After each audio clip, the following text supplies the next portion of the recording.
दोस्तों नमस्कार, स्वागत है आपका इस कहानी में। अंशुमान अपने पापा को वृद्ध आश्रम में छोड़कर घर की तरफ अभी चला ही था कि उसकी बीवी की कॉल उसके फ़ोन पर आ गई। उसने फ़ोन उठाकर पूछा, क्या बात है? तो उधर से उसकी बीवी ने कहा कि अपने पापा को वृद्ध आश्रम तो छोड़ आए हो, लेकिन उनको यह भी बोल देना कि वह किसी त्योहार पर भी घर ना आए।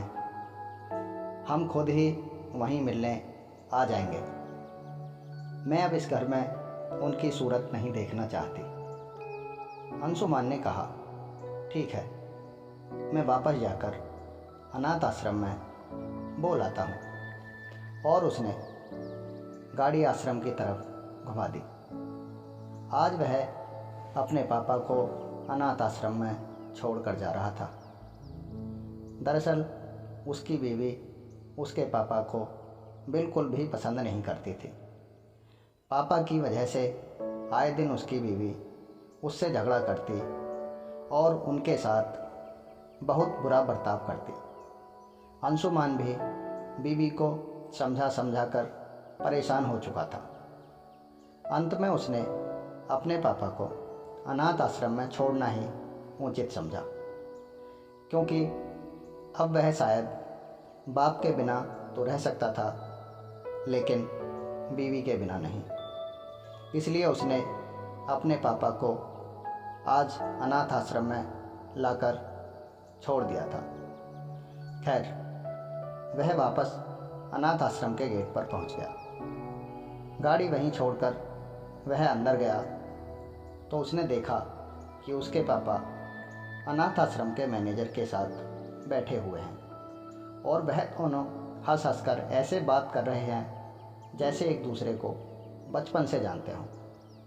अंशुमान ने यह देखकर मैनेजर से पूछा कि आप मेरे पापा को क्या पहले से जानते हैं?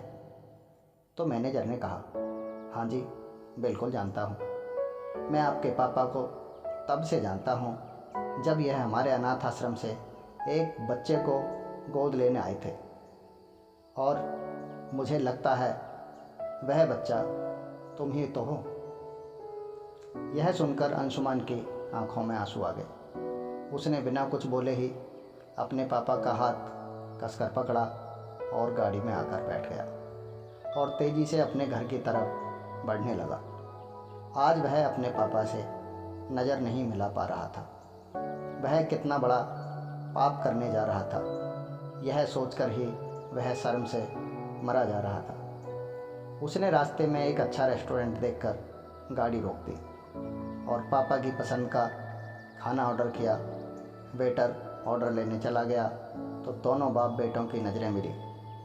अंशुमान की आंखों में आंसू थे, लेकिन उसके पापा की आंखों में एक अलग ही खुशी चमक रही थी। ऐसी चमक जो बरसों पहले अनाथ आश्रम से बच्चा गोद लेने के वक्त उनकी आंखों में थी। वह आज वैसे ही खुश थे जैसे उस दिन उस बच्चे को अपनी गोद में लेकर खुश हुए थे। दोनों बाप बेटों ने साथ साथ खाना खाया और खुश होकर घर पहुंच गए। लेकिन अब अंशुमान के हाथ में उसके पापा का हाथ नहीं था, बल्कि उसके पापा के हाथ में अंशुमान का हाथ था। दोस्तों, यही होती है ज़िंदगी।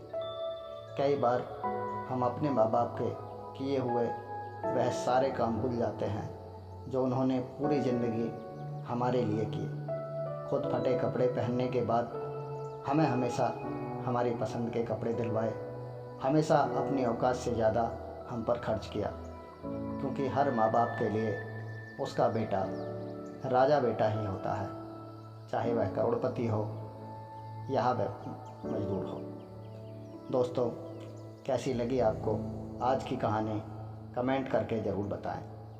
चैनल को सब्सक्राइब करें, लाइक करें और बेल आइकॉन दबाना ना भूलें, ताकि अगली कहानी का नोटिफिकेशन आपको समय पर मिल सके। पूरी वीडियो देखने के लिए आप सभी का धन्यवाद।